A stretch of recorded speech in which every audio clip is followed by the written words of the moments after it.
A Terra é um planeta de 4 bilhões e 500 milhões de anos que ainda está evoluindo. À medida que os continentes se movem e colidem, vulcões explodem e glaciares avançam ou recuam. A crosta terrestre é esculpida de maneiras fascinantes, que deixam uma trilha de mistérios geológicos. Neste episódio, Krakatoa, um dos vulcões mais mortíferos do mundo. Há mais de 100 anos, ele entrou em erupção com uma força tão devastadora que varreu a si próprio da face da Terra. Ao fazê-lo, produziu o som mais alto já registrado na história e matou mais de 36 mil pessoas. E agora, esse destrutivo vulcão está de volta.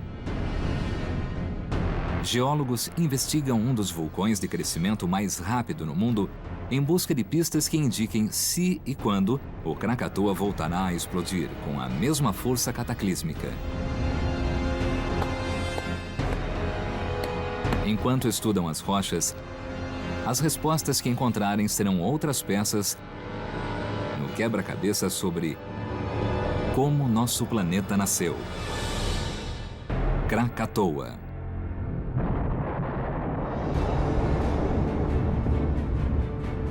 O Krakatoa é um dos vulcões mais perigosos que o homem já conheceu.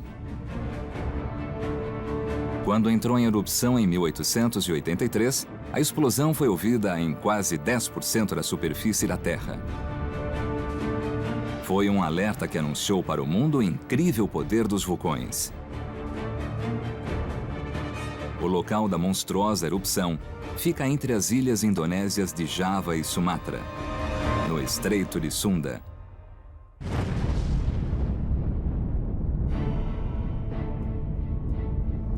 Hoje, um novo vulcão se ergue exatamente no mesmo lugar.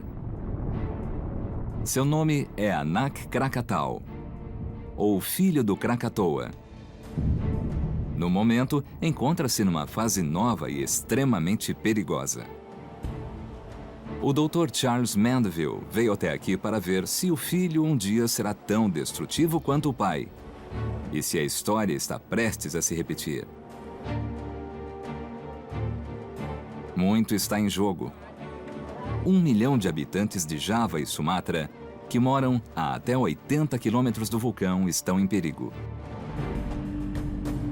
Vejam só, está acontecendo uma pequena explosão. Eu tenho acompanhado o vulcão pela internet, mas é realmente muito bom voltar a vê-lo de novo ao vivo. Notei, enquanto vinha para cá, que o vulcão em si cresceu possivelmente de 70 a 90 metros desde a última vez que subi até a sua cratera, em 1990. Crescendo cerca de 3,5 metros por ano, o vulcão de 315 metros é um dos mais jovens e de crescimento mais rápido do planeta.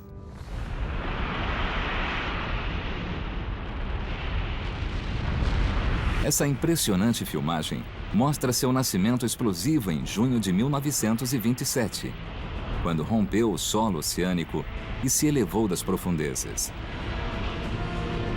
Seu rápido crescimento é um sinal claro de que o novo vulcão é extremamente ativo. Mas será tão mortal quanto seu antecessor?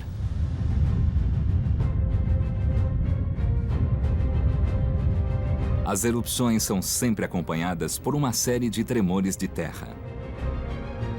Para os geólogos, esses pequenos terremotos indicam que o vulcão está entrando numa fase mais destrutiva.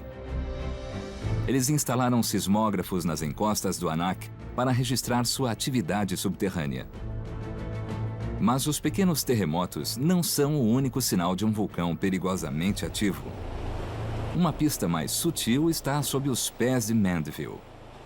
Praias de areia preta são muito comuns em regiões vulcânicas. Os minerais e fragmentos de vidro que compõem a cinza que o vulcão expele costumam ter uma coloração bem escura. Geralmente, esses materiais não suportam o desgaste ao longo de períodos extensos e prolongados de tempo geológico. Mas quando os encontramos relativamente conservados, é porque estamos perto de um vulcão ativo. É raro que o Anak Krakatau esteja totalmente calmo. Mas o nível de atividade em 2008 mostra que o vulcão se tornou excepcionalmente violento. Para saber se será uma ameaça num futuro próximo, os cientistas recorreram ao passado para saber o que tornou seu antecessor, o Krakatoa, tão destrutivo. É um caso que fascina os geólogos há mais de um século. Eu me interessei pela vulcanologia devido à erupção de 1883 que estudei na escola. Lembro que achei incrível que uma ilha pudesse explodir e sumir do mapa. Quis saber por que aquilo tinha acontecido, qual era o mecanismo e se podia voltar a acontecer em outro lugar. Antes de explodir em 1883, Krakatoa era uma ilha inabitada, formada por 3 montes cobertos por vegetação exuberante. Era parte das Índias Orientais holandesas e de uma próspera rota comercial internacional. Os minerais e especiarias da Indonésia atraíram muitos comerciantes, jornalistas e geólogos do Ocidente. Seus testemunhos ajudaram os geólogos modernos a entender o que aconteceu antes e durante a mortal e chocante erupção do Krakatoa. Nenhum morador se lembrava de atividades vulcânicas até então. E ninguém desconfiava que o Krakatoa estivesse prestes a irromper. Sob sua superfície verde e plácida, o Krakatoa era uma bomba relógio em vias de explodir. A primeira vez que os nativos perceberam que alguma coisa estranha estava acontecendo com a ilha foi em maio de 1883, quando houve tremores de terra. Os tremores chegaram até a capital, Batávia, a mais de 150 quilômetros de distância. Poucos desconfiavam que a ilha de Krakatoa, vista no horizonte distante, era a culpada. E que os terremotos eram o primeiro sinal de sua força demolidora.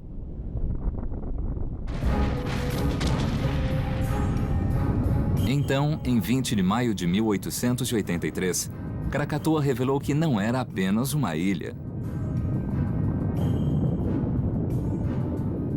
Um dos 3 montes de Krakatoa explodiu com força extrema, lançando cinzas a uma altura de dezenas de metros.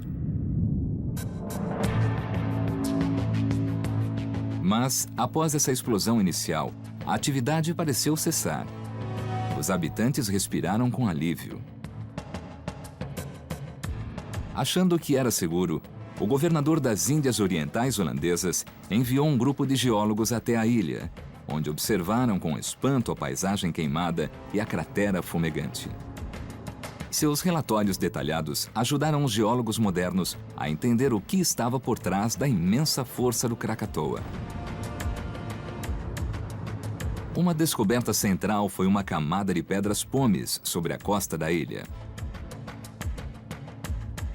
Esse material é a lava solidificada que emerge, cheia de bolhas, do centro do vulcão. As bolhas indicam que o Krakatoa era um estratovulcão. Esses vulcões são do tipo clássico que vemos nos livros escolares. São montanhas de encostas íngremes quase triangulares. São os vulcões mais perigosos do planeta. São alimentados por lava ou rocha fundida que se chama magma quando está debaixo da terra. O magma que flui por esses vulcões é como dinamite líquida.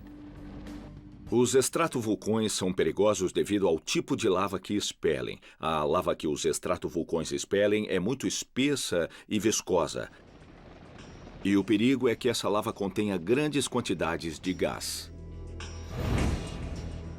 As bolhas dentro das pedras pomes descobertas em Krakatoa em 1883 mostram que o magma estava cheio de gases explosivos. Porque o magma era viscoso, espesso e resistente ao fluxo, os gases não conseguiam escapar facilmente. A formação de bolhas de gás na lava pegajosa pode ser intensa e levar ao rompimento da lava. Durante esse processo, ela pode destruir o vulcão. A situação se torna explosiva e produz uma perigosa atividade vulcânica. O magma do Krakatoa tinha outra propriedade mortal. Em alguns casos, a lava pode ficar tão espessa a ponto de congestionar ou bloquear o vulcão, formando um tipo de rolha. Então, com o passar do tempo, o magma continua subindo e ficando preso pela rolha. Em algum momento no futuro, a pressão causada pelo magma acumulado se torna tão grande que rompe a rolha, produzindo uma erupção vulcânica catastrófica.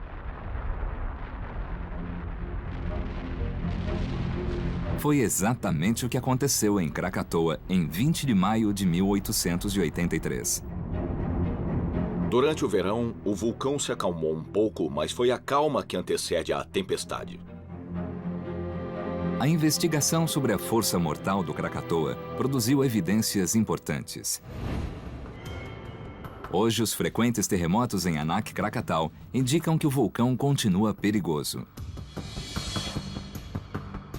As pedras pomes de 1883 revelam que o Krakatoa era um extrato-vulcão, cuja lava, rica em gases, o tornou perigosamente explosivo.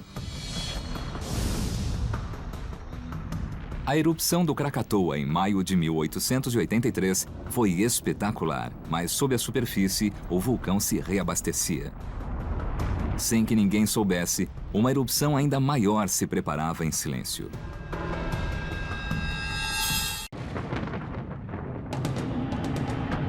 O Anak Krakatau é um dos vulcões de crescimento mais rápido do mundo.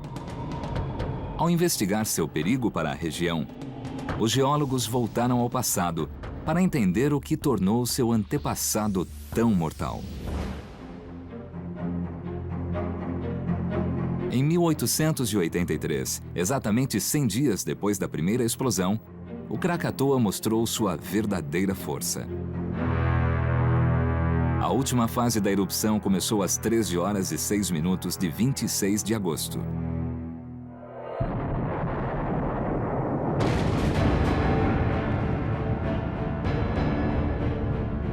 Os 3 montes vulcânicos irromperam ao mesmo tempo, lançando espessas nuvens de cinzas e fumaça a altura impressionante de 27 quilômetros. A erupção do Krakatoa foi um dos maiores eventos vulcânicos dos últimos séculos. E para aqueles que assistiam aquilo tudo, deve ter parecido o começo do fim do mundo. A força da erupção foi imensa, como a de um gigantesco motor a jato virado para cima. A atmosfera logo ficou tomada por toneladas de cinzas espessas que bloquearam o sol. A temperatura, devido às cinzas na atmosfera, deve ter sido sufocante. Quem estava perto, por exemplo, na costa de Java, recebia as cinzas na boca e nos olhos. Deve ter sido uma visão do inferno. E de um pesadelo que não dava sinais de terminar. Na manhã de 27 de agosto de 1883, as 3 crateras de Krakatoa estavam em atividade havia mais de 14 horas. Então, entre as 5h30 e as 10 da manhã, uma série de 4 enormes explosões sacudiram a Terra.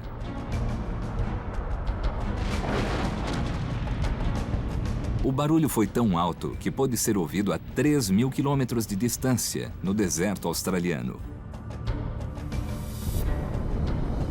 A terceira explosão foi o som mais alto já registrado na história, o equivalente a 200 megatoneladas de TNT, 13.000 vezes o tamanho da bomba que destruiu Hiroshima.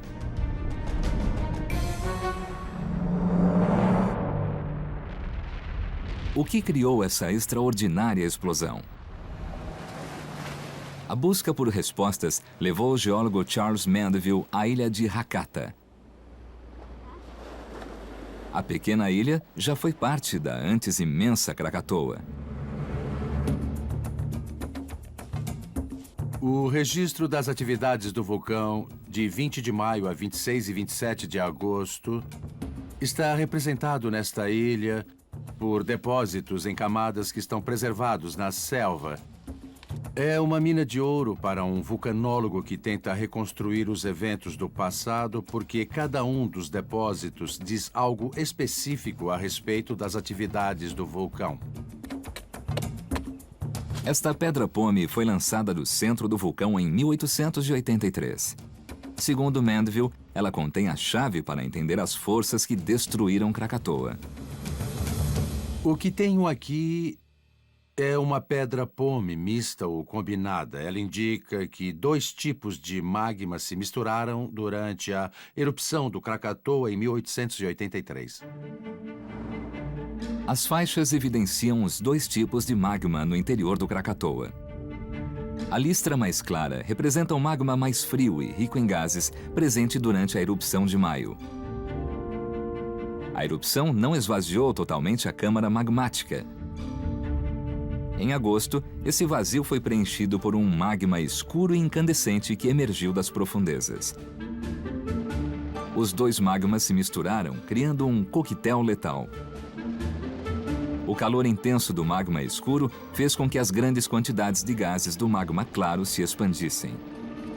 A câmara magmática que continha essa mistura sofreu um aumento de pressão até o ponto em que rompeu a resistência das rochas que estavam em cima. Quando isso acontece, ocorre uma rápida ascensão do magma até a superfície. Quando emergiu até a superfície, esse magma rompeu toneladas de rocha com uma explosão ensurdecedora, que causou o som mais alto já registrado na história. As pedras-pomes listradas de Hakata provam que a mistura de magmas foi a causa. Mas o Krakatoa não foi só o vulcão mais barulhento da história. Foi também um assassino. Como a ilha de Krakatoa era inabitada, as primeiras vítimas do vulcão estavam em Ketimbang, uma aldeia na costa sul de Sumatra. Mas Ketimbang fica no continente, a 30 quilômetros de Krakatoa e separada pelas águas do Estreito de Sunda. Como essas pessoas foram vítimas das cinzas mortais era um mistério. Para descobrir respostas, temos que voltar à cena do crime, a Hakata e seus imponentes penhascos. Parecem parte de uma paisagem antiga, mas esses penhascos de 60 metros surgiram em questão de horas. São os vestígios de uma torrente de gás e pedras incandescentes, uma terrível força da natureza chamada fluxo piroclástico. Os fluxos piroclásticos são muito rápidos, não dá para fugir deles. Também são muito quentes, com centenas de graus centígrados, e quem é alcançado por eles é incinerado imediatamente. As vítimas mais famosas de um fluxo piroclástico estão em Pompeia, a cidade romana que foi totalmente destruída durante uma erupção do Vesúvio no ano 79. Os restos humanos perfeitamente conservados atestam o poder dessas avalanches ardentes. A maioria das pessoas morreu não por causa de queimaduras, mas porque respirou os gases tão quentes que destroem a traqueia e os pulmões instantaneamente e matam na hora. O tamanho dos penhascos de Hakata permitiu que os geólogos calculassem que os fluxos piroclásticos causados pelo Krakatoa tinham a incrível altura de 850 metros. Mas as vítimas dessa torrente mortal estavam do outro lado do Estreito de Sunda, e o que aconteceu foi realmente espantoso. Os fluxos piroclásticos aderem ao chão, ou seja, eles seguem rente à superfície enquanto avançam, mas tem uma parte superior que é muito rica em gases quentes e de densidade baixa. Quando um fluxo piroclástico chega ao mar, o material denso baixa para o solo oceânico, mas o material rico em gases quentes continua avançando pela superfície da água. Não há fricção entre o gás e a água e pode se deslocar por grandes distâncias. Mais de 2.000 pessoas em Ketimbang morreram devido aos escombros incandescentes que corriam sobre a água, a velocidades superiores a 300 km por hora, através de uma distância de 30 km. A investigação sobre o vulcão Krakatoa revelou a força extraordinária que dilacerou a ilha. As pedras pomes listradas provam que a mistura de magmas causou a vasta explosão. Os altos penhascos na ilha de Hakata são evidências de fortes fluxos piroclásticos, tão grandes que cruzaram o oceano e fizeram as primeiras vítimas do vulcão. Mas relatos da época indicam que a maioria das vítimas não foi morta por essas avalanches letais, mas por uma outra força da natureza.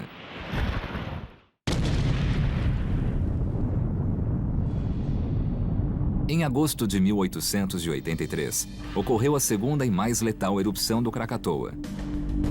Mais de 2.000 pessoas foram mortas por fluxos piroclásticos incandescentes. Mas o pior estava por vir. Essas gigantescas rochas estão na costa de Anier, em Java, a 35 quilômetros de Krakatoa. São uma pista crucial para a ação do vulcão e nos lembram o que pode voltar a acontecer um dia.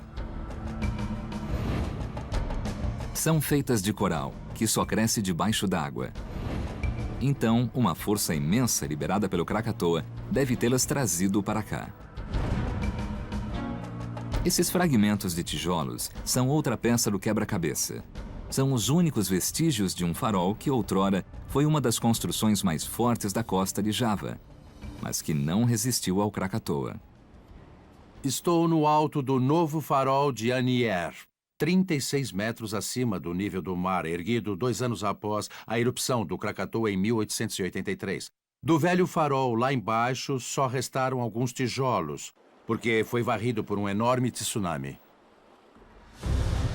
Testemunhas relataram a altura exata dessa colossal onda. Por mais difícil que seja imaginar, o impulso dessa onda teria levado a água até a esta altura onde estou agora. Os tremores causados pelo Krakatoa provocaram uma muralha de água que correu para a costa de Anier. Ninguém que vivia na costa oeste de Java ou sul de Sumatra tinha ideia de que um tsunami estava se aproximando e certamente ninguém sobreviveu a essas ondas gigantescas. Podemos notar a força do tsunami por esse bloco de coral de 600 toneladas que foi arrancado do leito marinho e fez o farol em pedaços. Ainda pode ser visto aqui e é uma das evidências mais claras da imensa força da erupção do Krakatoa em 1883. A mesma onda que deslocou essa rocha também destruiu casas e aldeias, deixando apenas um rastro de destroços. A colossal onda também lançou um navio holandês a uma distância de 3 quilômetros da costa.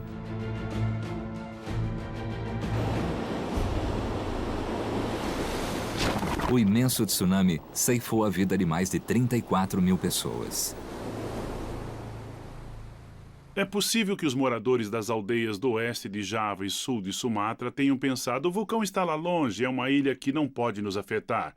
Mas é claro que a erupção desencadeou o tsunami, fazendo com que a água em torno do vulcão fosse deslocada até as aldeias onde eles moravam. Então, infelizmente, a sensação de segurança foi um trágico equívoco. Para os cientistas modernos, o enigma é como fogo e água se combinaram para eliminar toda uma região. As evidências foram encontradas nos restos do próprio vulcão, na ilha de Hakata, parte de um dos 3 montes originais de Krakatoa. Seus penhascos verticais narram os momentos finais de Krakatoa. Erupções vulcânicas muito grandes expelem muito magma, o que provoca de fato um buraco. Muitas vezes a crosta cai dentro desse buraco, criando o que comumente chamamos de caldeira. O Krakatoa expeliu quantidades tão vastas de rocha e magma que não conseguiu mais se manter em pé. Afastando água, podemos ver como desmoronou e criou uma imensa caldeira. Esse penhasco atrás de mim marca a borda da caldeira de 1883. Estas águas são cerca de 40 vezes mais profundas do que o resto da área ao nosso redor. O desmoronamento foi gigantesco, formou uma caldeira de cerca de 5 quilômetros de norte a sul e cerca de 8 quilômetros de leste a oeste. Um desmoronamento semelhante só ocorrera uma vez na história humana. A combinação dos devastadores fluxos piroclásticos do Krakatoa com esse imenso desmoronamento foi mais que suficiente para detonar um tsunami. E o enigma de o que exatamente causou os tremendos tsunamis de Krakatoa finalmente foi resolvido. Quando a fumaça se dispersou e as águas recuaram depois da mais devastadora erupção da história, a ilha de Krakatoa havia desaparecido. No total, a erupção matou 36.417 homens, mulheres e crianças. Foi, sem dúvida alguma, um dos vulcões mais letais da história.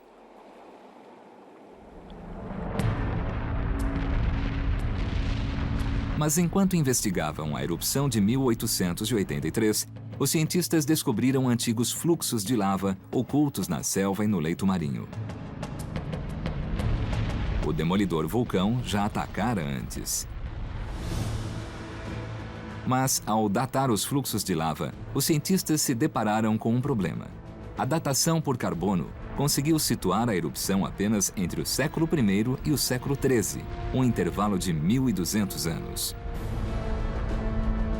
Os cientistas precisavam de mais informações para tentar prever uma nova erupção e ajudar as centenas de milhares de pessoas que vivem na região.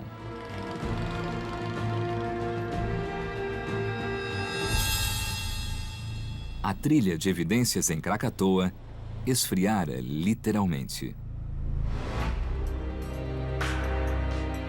Porque a milhares de quilômetros do calor da Indonésia, no território gelado da Antártica, os cientistas descobriram recentemente uma pista vital para o passado explosivo de Krakatoa. Extraímos núcleos de gelo das calotas polares da Groenlândia e da Antártica. Materiais de vulcões, qualquer material que venha dos oceanos ao redor, acabam chegando à Antártica, onde os detectamos no gelo. Podemos ver a poeira e as cinzas de um vulcão. Muito pouco dos grandes vulcões indonésios chegam à Antártica. Mas o que nós vemos é ácido sulfúrico. Vulcões expelem muito dióxido sulfúrico na atmosfera, que se torna ácido sulfúrico e que medimos no gelo. O ácido sulfúrico não é visto nos núcleos de gelo a olho nu, mas pode ser detectado no Laboratório Britânico da Antártica, onde os núcleos são mantidos a 25 graus centígrados negativos. Este é um núcleo de gelo da Antártica, veio da ilha de James Ross e tem cerca de 10.000 anos. Estamos medindo os sinais vulcânicos e assim podemos ver pulsos elétricos muito nítidos que vêm do ácido sulfúrico dos vulcões. Então podemos ver todos os sinais do vulcão através de todo o núcleo. Um dos sinais mais fortes encontrados nos núcleos de gelo são da erupção de 1883 em Krakatoa. No caso dessa erupção, não podemos ver as cinzas, mas vemos um grande volume de ácido sulfúrico. É um dos maiores que encontramos nos últimos 1000 anos. É tão grande que usamos para datar os núcleos de gelo, porque são um horizonte de referência. Os núcleos de gelo são como um diário do clima da Terra. Cada camada de gelo representa um ano. Assim como contamos os anéis de uma árvore, os cientistas contam cada camada de gelo para determinar a data exata de uma erupção. Contando a partir do sinal de 1883, há um grande aumento dos níveis de ácido sulfúrico no ano 535, o que é indício claro de uma enorme erupção nos últimos dias do Império Romano, muito maior que a de Krakatoa em 1883. Estamos começando a concluir que houve uma grande erupção vulcânica em 535. De fato, parece uma das maiores em termos de quanto ácido sulfúrico foi para a atmosfera. Os núcleos de gelo dizem muito sobre esse vulcão misterioso. Sua erupção foi tão grande que exerceu um impacto global. Sua data se situa exatamente no meio do período dos fluxos de lava de Hakata. Poderia ser o Krakatoa? As pistas parecem encaixar. Se a erupção foi a mesma, isso indica que Krakatoa teve um passado muito mais mortal e que seu futuro pode ser bem mais destrutivo. Mas dizer se veio de Krakatoa é muito difícil. Vimos na Antártica e também na Groenlândia, então sabemos que provavelmente foi numa latitude média, em torno do Equador, talvez. É uma possibilidade, mas ainda não podemos precisar o local exato. Apesar dessa incerteza, a capacidade de destruição do Krakatoa é inquestionável. Os íngremes penhascos de Hakata mostram que o Krakatoa desmoronou e formou uma enorme caldeira que causou um tsunami mortal. Mas os núcleos de gelo da Antártica sugerem que o Krakatoa pode ter irrompido antes, com muito mais força do que em 1883. Para descobrir o que criou não só Krakatoa, mas também o atual Anak Krakatau, os cientistas terão de voltar ainda mais no tempo. Cerca de 2 milhões de anos.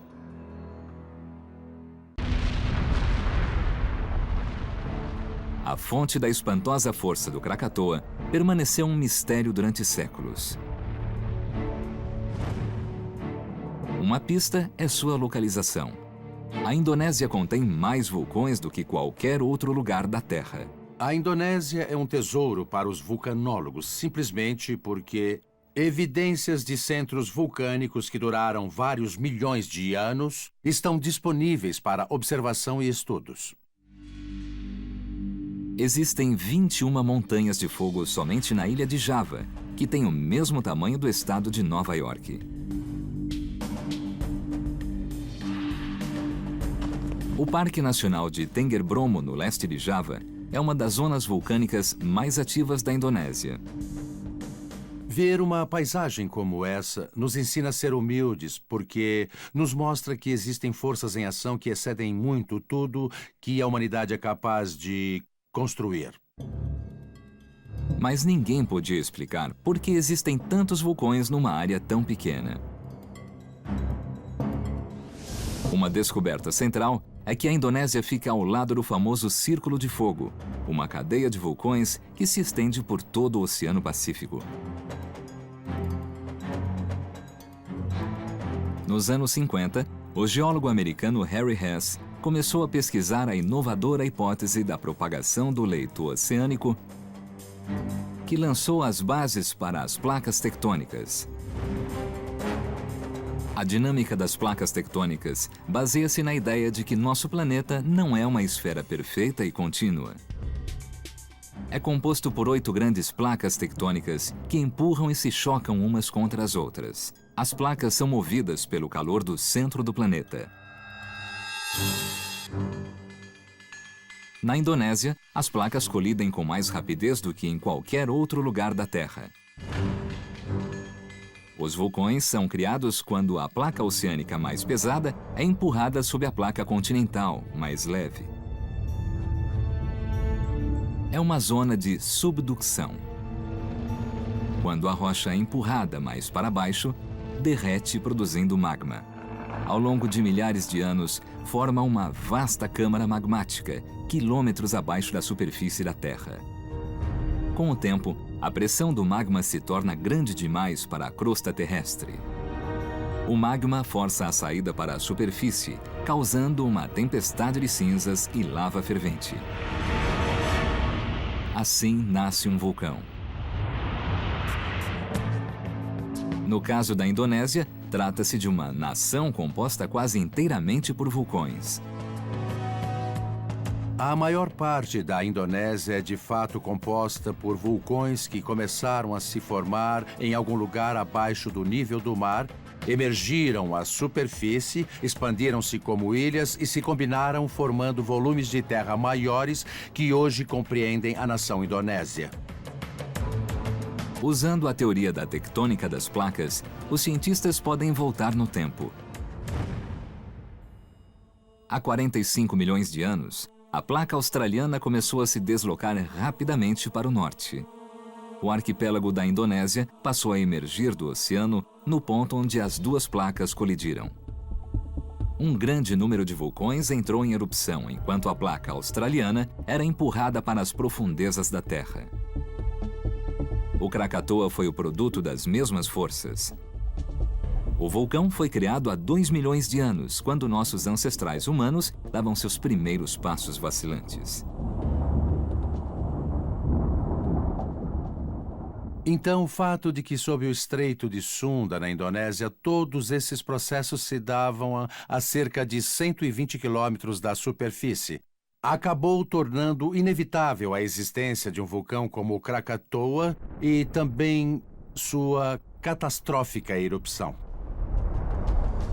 O que tornou o Krakatoa bem mais perigoso que as centenas de outros vulcões indonésios só se tornou claro em 1988. Cientistas descobriram que grandes terremotos ocorriam debaixo do Estreito de Sunda. Terremotos são comuns nas fronteiras entre as placas, mas aquela quantidade era excepcional. Essa pista permitiu que os cientistas finalmente entendessem o poder mortal de Krakatoa.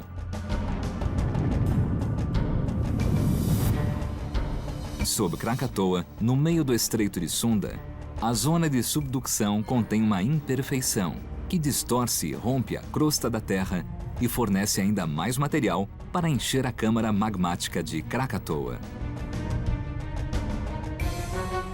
Quando há imperfeições, duas coisas podem acontecer. Primeiro, há mais chances de terremotos porque a imperfeição começa a romper ou se abrir. E segundo, o local da imperfeição pode causar derretimento de minérios e, portanto, é esse derretimento que ocorre no manto que produz a lava que o vulcão expele para a superfície.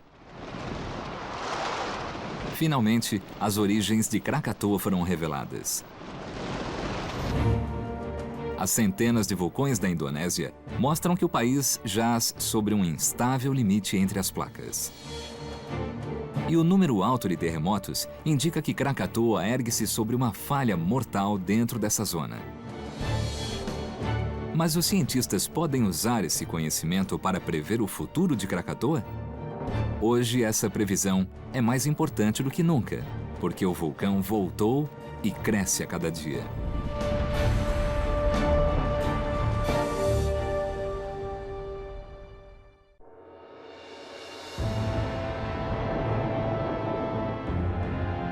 Hoje, essas ilhas fraturadas são tudo o que resta da cataclísmica erupção do Krakatoa em 1883. Hoje é mais importante que nunca entender melhor esse evento, porque no mesmo estreito, uma nova ameaça está crescendo.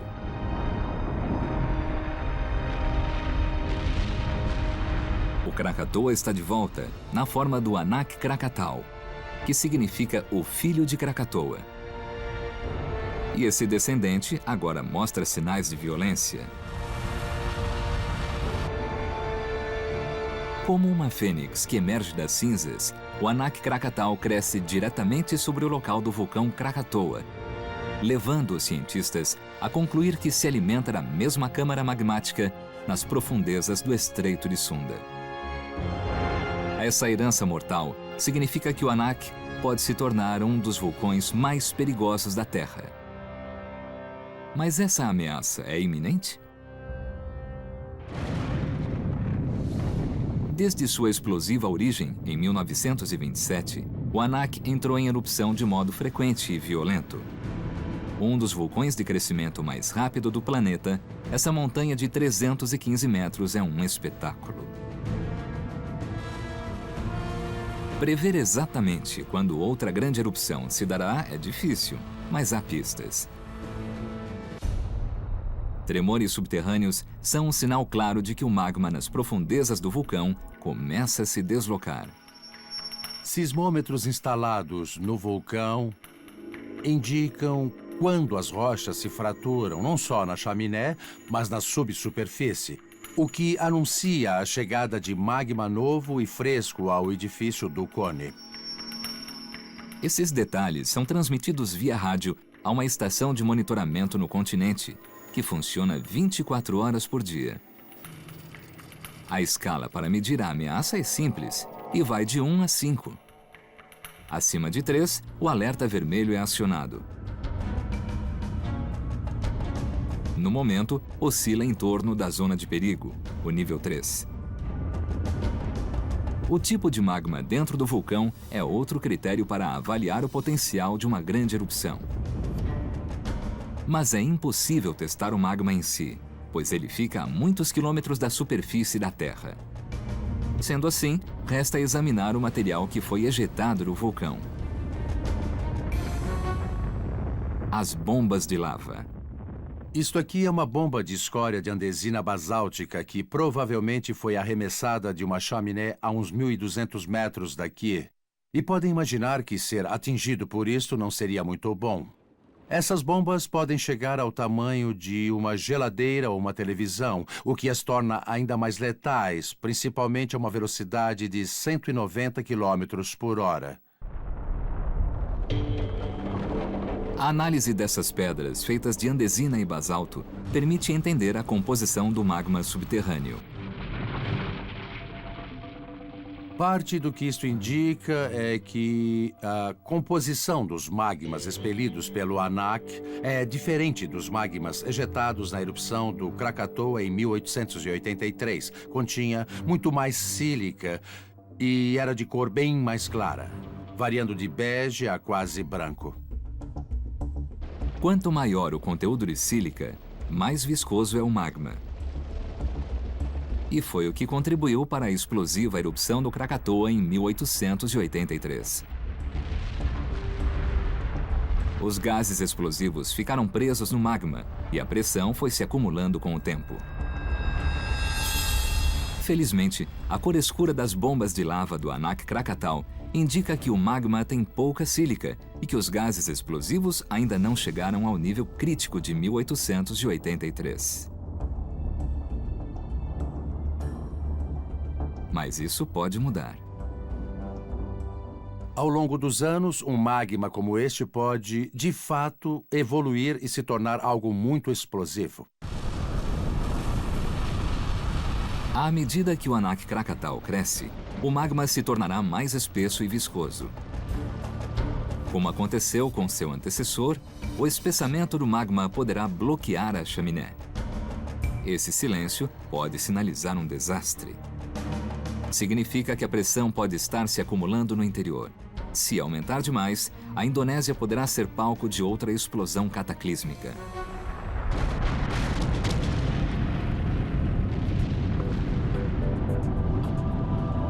Mais de 100 anos de investigações ajudaram a desvendar os segredos do passado do Krakatoa.